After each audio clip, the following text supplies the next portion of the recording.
Bismillahirrahmanirrahim. Assalamualaikum warahmatullahi wabarakatuh. Alhamdulillahirabbil alamin wa bihi nasta'inu ala umuri dunya waddin. Wassalatu wassalamu ala asrofil anbiya'i wal mursalin wa ala alihi wa sahbihi ajmain. Amma ba'du. Alhamdulillah, puji syukur kehadirat Allah Subhanahu wa taala yang sampai saat ini masih memberikan kesempatan kepada kita, masih memberikan kesempatan untuk beribadah, untuk berbuat baik, dan untuk senantiasa meningkatkan kapasitas diri kita untuk menjadi muslimah yang lebih baik dari hari ke hari. Salawat serta salam tak lupa kita haturkan kepada junjungan kita Rasulullah Muhammad Sallallahu Alaihi Wasallam. Beliau adalah teladan abadi kita. Semoga kita bisa meneladani beliau. Semoga kita bisa melaksanakan apa yang telah beliau perintahkan di dalam hadis-hadisnya. Nah, ibu-ibu sekalian, mari kita mengawali kajian kita dengan membaca surat Al-Fatihah, dilanjutkan dengan surat Al-Kahfi ayat 1 sampai 10. Al-Qur'annya bisa disiapkan ya.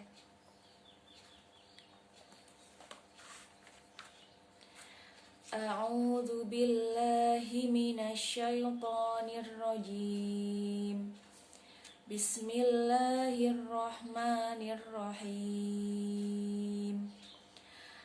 Alhamdulillahi rabbil alamin. Ar-Rahmanir-Rahim. Maliki yaumiddin. Iyyaka na'budu wa iyyaka nasta'in.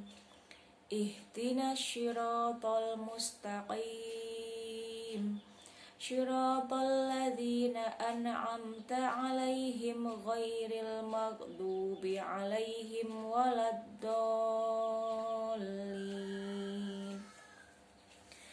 Bismillahirrahmanirrahim. Alhamdulillahilladzi anzala ala 'abdihil kitab wa lam yaj'al lahu 'iwaja qayyiman liyundhira ba'san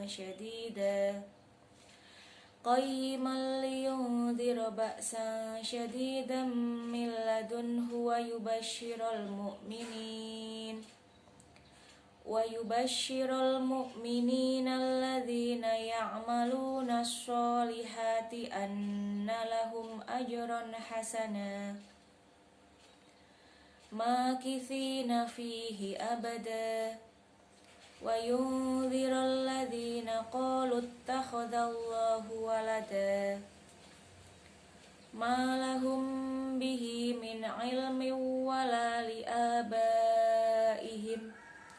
kaburat kalimatan takhruju min afwahihim iyaquluna illa kadhiba fala'allaka bakhi'un nafsaka ala atharihim illam yu'minu bihadzal hadithi asafa inna ja'alna ma 'alal ardi zinatan laha linabluwahum ayyuhum ahsanu 'amala wa inna laja'iluna ma 'alaiha sa'idan juruza am hasibta anna ashabal kahfi war-raqimi kanu min ayatina 'ajaba إذ أوى الفتية إلى الكهف فقالوا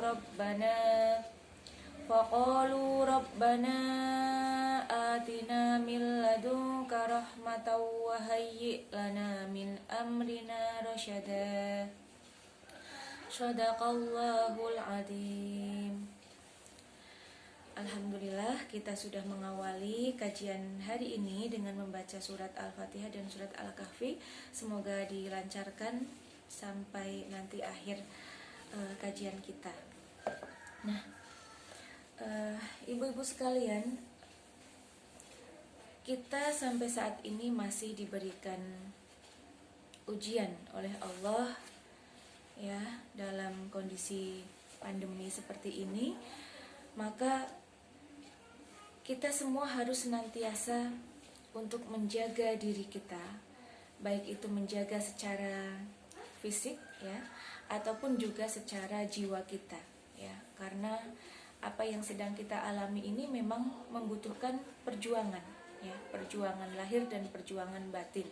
Ketika kita meyakini bahwa Allah akan memberikan sebuah pertolongan nantinya, maka kita yakini terus, kita jaga terus keyakinan itu, dan insya Allah pada saatnya nanti Allah akan berikan kehidupan yang kembali normal seperti sedia kala ya, dengan tetap terus menjaga kesehatan kita, dengan tetap terus menambah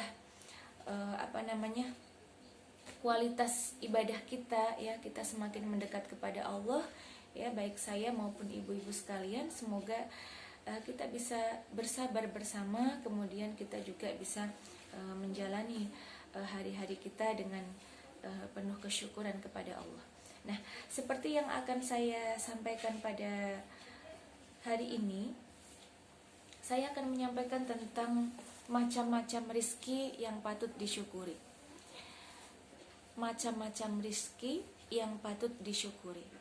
Nah, saudariku semua, kita hidup di dunia tidak lepas dengan nikmat yang Allah berikan kepada kita ya, dan nikmatnya itu sangat banyak ya.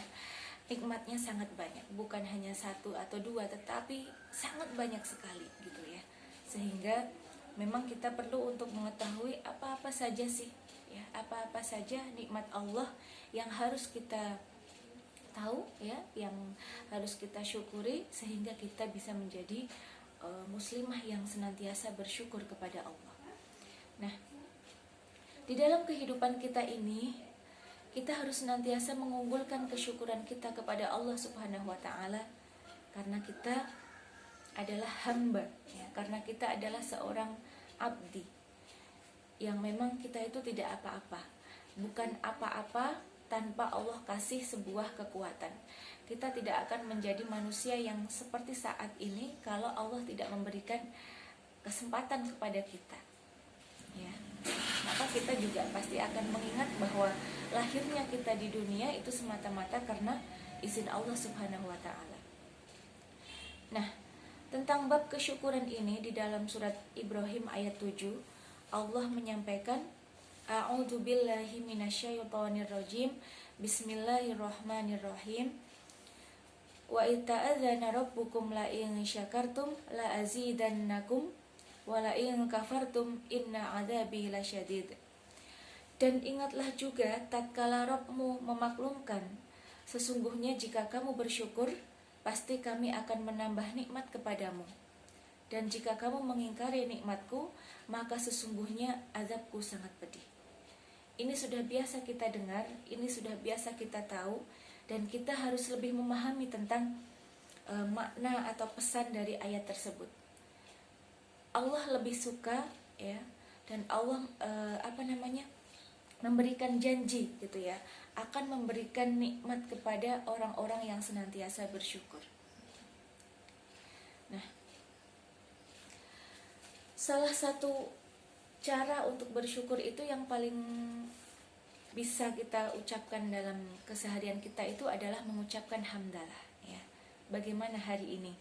Coba kita menengok diri kita, apakah sudah mengucapkan alhamdulillah? Alhamdulillah kita bisa masih merasakan udara segar. Alhamdulillah kita masih bisa makan ya. Alhamdulillah kita masih bersama keluarga kita. Alhamdulillah, alhamdulillah, dan lagi-lagi alhamdulillah. Yang artinya kita tahu semua kita memuji asma Allah Subhanahu wa Ta'ala. Karena memang Allah lah yang pantas untuk senantiasa kita puja dan kita puji. Ini adalah sebuah ucapan yang sangat ringan ya, tetapi kalau kita tidak membiasakannya juga tidak akan menjadi kebiasaan di dalam diri kita. Makanya kalau kita merasakan sebuah nikmat ya, kita ucapkan alhamdulillah. Kita bertemu dengan saudari kita gitu ya, kita masih diberikan kesempatan untuk menuntut ilmu gitu ya, kita ucapkan alhamdulillah. Nah, selain dengan mengucapkan hamdalah ya atau alhamdulillah tadi, kita juga bisa bersyukur dengan bersedekah ya, dengan bersedekah, menafkahkan sebagian harta kita ya, kita gunakan untuk sedekah, kita gunakan untuk infak ya, dan kita bisa mengeluarkan zakat kita gitu ya. Maka itu adalah cara-cara yang bisa kita lakukan. Nah, bagaimana selama ini? Apakah kita sudah senantiasa bersyukur kepada Allah? Semoga kita senantiasa diingatkan ya oleh Allah bahwa semua ini ya yang berada di dunia tiada lain dan tiada bukan memang karena kehendak Allah Subhanahu wa taala. Ya, mata kita, ya, tubuh kita, ya, kemudian kenikmatan jiwa kita, ketentraman hati kita, ya, itu adalah semata-mata karena kenikmatan dari Allah Subhanahu wa taala. Ya. Nah, secara garis besar itu ada 5 ya, ada 5 macam rezeki yang patut disyukuri oleh manusia. Yang pertama adalah nikmat fitriyah. Yang pertama adalah nikmat fitriyah. Nah, nikmat fitriyah ini adalah nikmat yang ada di dalam personal diri kita, yang ada melekat di dalam diri masing-masing manusia ya. Contohnya, Allah memberi kita hidup ya dengan sebaik-baik penciptaan. Allah melengkapi tubuh kita itu dengan penglihatan ya, dengan kedua mata, kemudian dengan pendengaran kita ya, kemudian dengan hidung kita, mulut kita ya, kemudian tubuh kita itu dengan fungsi yang sangat luar biasa, dengan fungsi yang Allah sudah berikan izinnya atas hal tersebut. Nah, bagaimana? Dari pagi tadi kita sudah mensyukuri nikmat fitriyah ini. Nah, di dalam surat Al-Isra ayat 70 Allah berfirman yang artinya, dan sesungguhnya telah kami muliakan anak keturunan Adam. Ya, berarti Allah memuliakan manusia. Kami angkut mereka di daratan dan lautan, kami beri mereka rezeki dari yang baik-baik, dan sungguh kami telah melebihkan mereka dengan kelebihan yang sempurna atas kebanyakan makhluk yang telah kami ciptakan. Ya. Di dalam ayat ini Allah mengatakan sejatinya kita itu memang paling sempurna dibanding dengan tumbuhan, ya, dibanding dengan hewan, ya, seperti itu. Kenapa? Karena Allah kasih kita jasad, ya, tubuh kita, badan kita, ya, secara sempurna, ya. Sempurna itu maksudnya memang ya kalau dibandingkan dengan makhluk lain, ya, kita jauh lebih lengkap gitu ya. Nanti fisiknya memang mereka punya fisik ya, makhluk hewan punya fisik, tumbuhan punya fisik. Tapi kemudian kita diberi Allah itu adalah berupa akal, ya, untuk berpikir ya, untuk senantiasa melihat ilmu-ilmu Allah dengan akal kita. Ya, kemudian Allah juga berikan kita nafsu, keinginan untuk melakukan sesuatu ya, untuk memikirkan sesuatu, dan Allah berikan itu kepada manusia itu lengkap gitu ya, paket lengkap. Sudah ada jasadnya, sudah ada akalnya, sudah ada nafsu ya, kemudian kita senantiasa memiliki jiwa, kita memiliki ruh ya, yang itu terus menghidupkan jasad kita ya. Maka semua itu kita harus senantiasa bersyukur, kita harus mensyukurinya. Nah, bagaimana cara mensyukurinya? Nah, sebagai contoh yang sangat mudah itu adalah dengan, kalau kita seorang perempuan, kita bertanya kepada diri kita. Kita seorang muslimah, kita bertanya apakah kita sudah menjaga yang sudah Allah kasih ini ya. Misalnya dari fisik saja dulu. Dari fisik ya. Apakah kita sudah menutup aurat kita ya? Apakah kalau kita sudah menutup aurat itu kita sudah istiqomah ya? Apa masih masih buka tutup? Nah, seperti itu. Itu adalah salah satu cara juga untuk mensyukuri nikmat Allah. Di samping bahwa menutup aurat itu adalah sebuah kewajiban. Ya, maka dengan karunia yang Allah berikan ini seharusnya kita semakin sadar bahwa Allah ingin kita senantiasa mendekat. Allah ingin senantiasa kita sadar dengan kekuasaannya. Kalau Allah tidak kasih kesempatan, tidak mungkin mata kita ada dua dan bisa melihat dengan jelas gitu ya. Kalau Allah tidak beri kesempatan, tidak mungkin sampai saat ini kita bisa berjalan ya, kita bisa membaca Al-Quran dengan lancar ya misalnya, karena kita diberikan mulut ya, kita diberikan kemampuan untuk belajar gitu ya. Sehingga coba kita tilik diri kita, sejauh ini apakah kesyukuran itu sudah senantiasa ada, atau jangan-jangan kita abai ya. Maka ini harus kita tengok. Nah, jangan sampai apa-apa yang Allah kasih kepada kita itu malah menjadikan kita lalai gitu ya. Nah, nanti ada hubungannya dengan macam-macam nikmat yang lainnya. Nah, ibu-ibu sekalian, saudariku sekalian yang dirahmati oleh Allah, nikmat fitriyah ini harus senantiasa kita sadari. Ya, anggota badan yang kita miliki, ya, pikiran yang masih Allah berikan kemudahan untuk berpikir, ya, maka kita harus pandai-pandai untuk mensyukurinya. Kekuatan tangan kita, ya, apa yang sudah kita lakukan dengan tangan kita, ya, setiap hari. Apakah kita memegang itu HP, ya, kita memegang smartphone?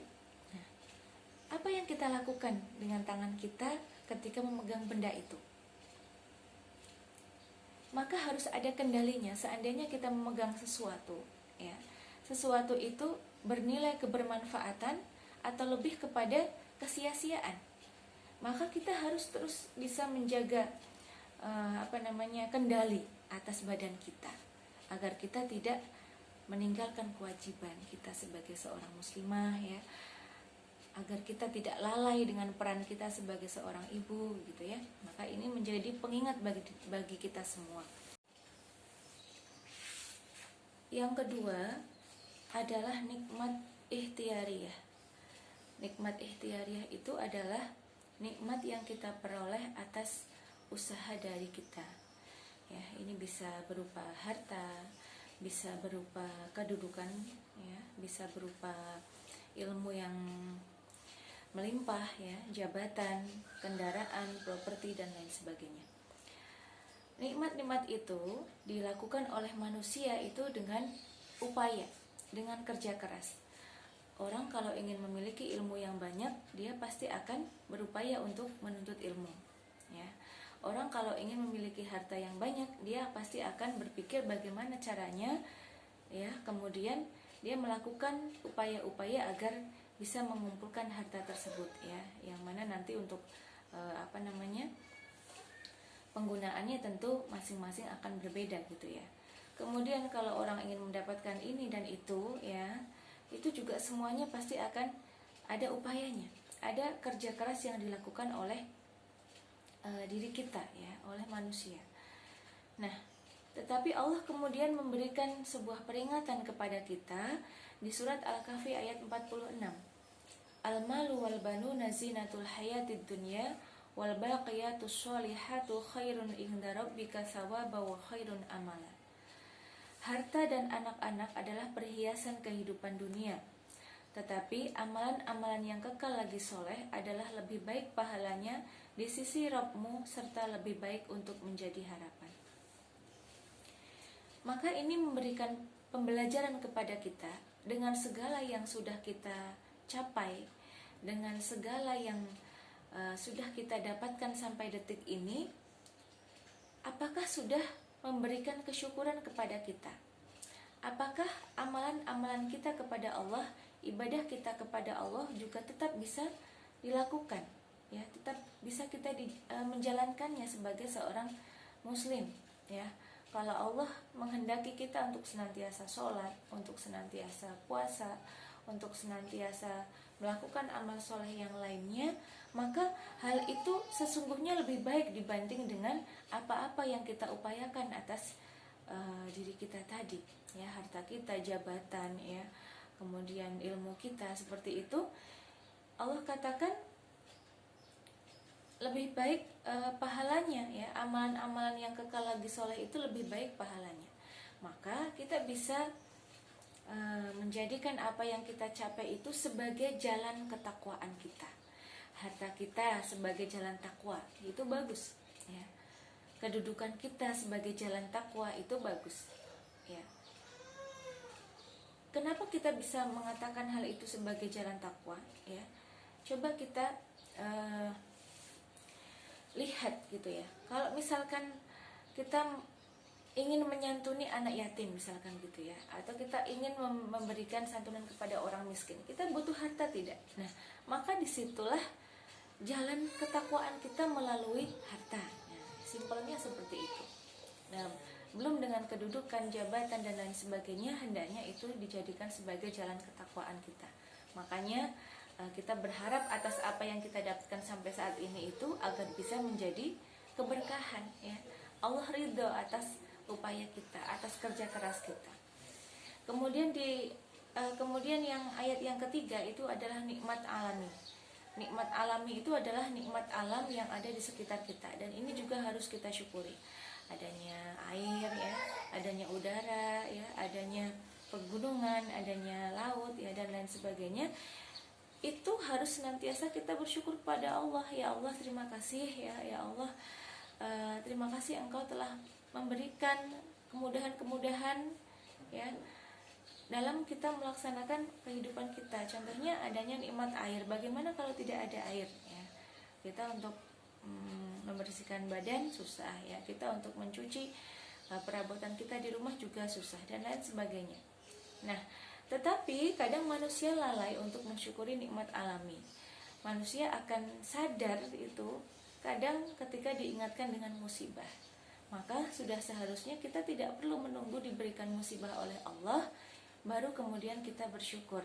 Kita tidak perlu menunggu untuk mensyukuri nikmat air ketika sudah datang tsunami seperti itu, ya kan? Tidak harus seperti itu, tetapi kita harus berupaya menyadari. Bagaimana menyadarinya?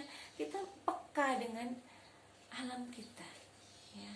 Bagaimana agar kita tetap bisa menjaganya, ya, tidak buang sampah sembarangan, ya. Kemudian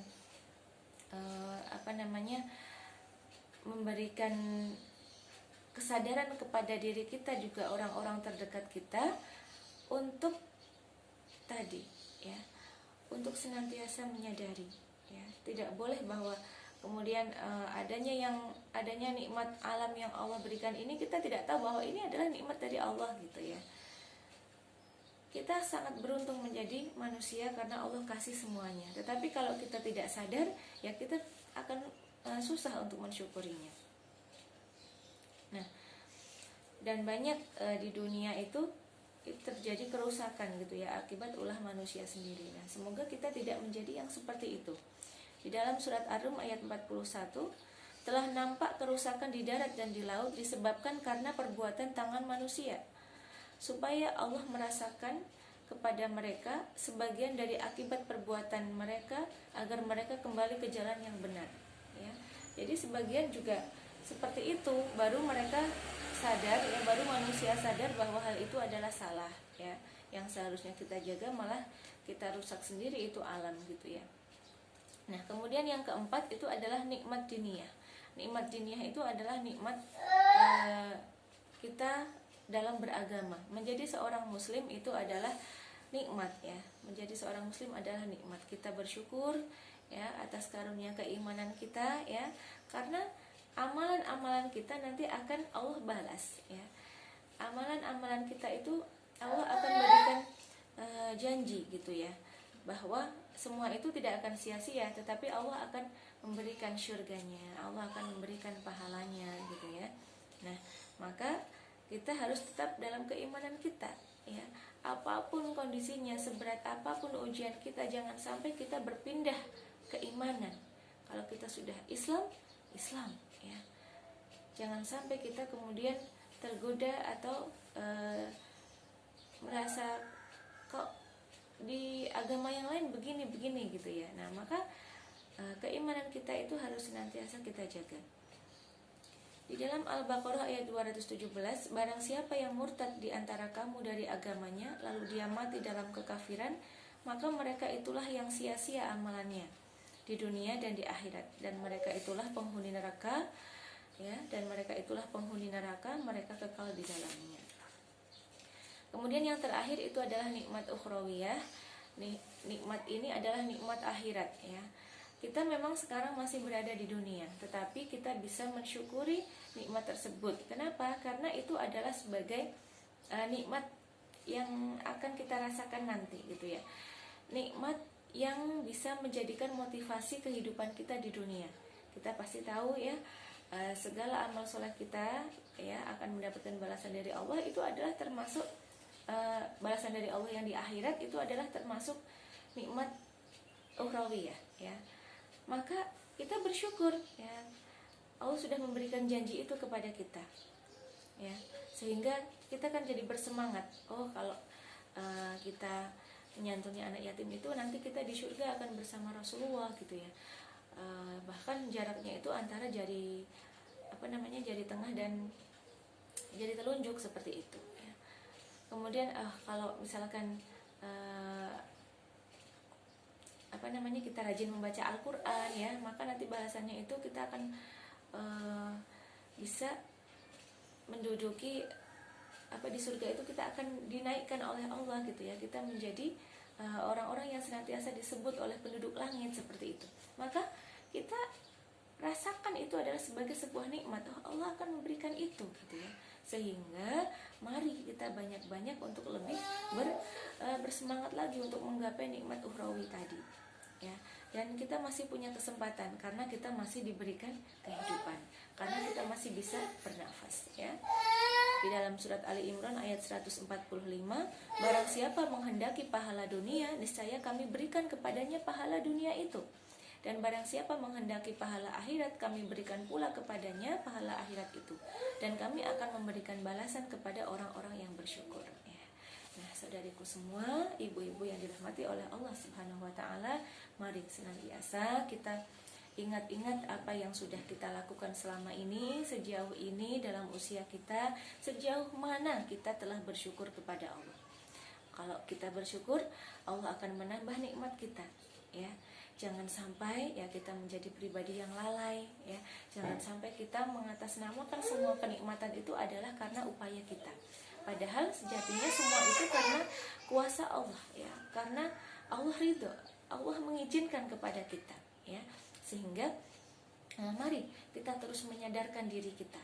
Kalau kita sedang malas, ya, untuk beribadah, kita ingat kita itu harus bersyukur, ya. Kita itu harus bersyukur, istighfar, ya. Astagfirullahaladzim, kenapa saya jadi malas baca Quran? Kenapa saya jadi malas buat sholat duha, gitu ya? Maka itu menjadi sebuah muhasabah, ya, menjadi sebuah muhasabah agar kita tidak lalai. Nah, bagaimana kita tidak dikatakan lalai? Karena kita memiliki fisik. Tadi ya ada nikmat fitriyah yang harus kita syukuri. Maka ketika kita sholat kan kita menggunakan fisik kita. Ketika kita membaca Al-Quran kita menggunakan fisik kita juga. Maka anggaplah itu sebagai bentuk kesyukuran kita kepada Allah. Jaga kesadaran kita dalam bersyukur, ya. Kita ingat bahwa Allah terus memberikan kenikmatannya kepada kita. Apakah kita akan menjadi orang yang lalai? Jawabannya ada pada diri kita, ya. Kita masih diberikan kesempatan, maka kita harus bersyukur. Kita masih bisa bertemu dengan orang-orang yang kita cintai, kita masih bisa dipertemukan, ya. Bersyukur lagi, ya. Dan insya Allah semoga Allah senantiasa menunjukkan petunjuknya kepada kita semua, ya. Nah, ini adalah sebagai pengingat bagi diri saya pribadi juga. Mohon maaf atas segala kekurangan. Semoga nanti kita bisa dipertemukan dalam kehidupan dalam kondisi yang lebih baik lagi, ya. Tetap semangat ibu-ibu semua, ya. Mohon maaf atas segala kekurangannya. Afwan minkum. Semoga bermanfaat. Wassalamualaikum warahmatullahi wabarakatuh.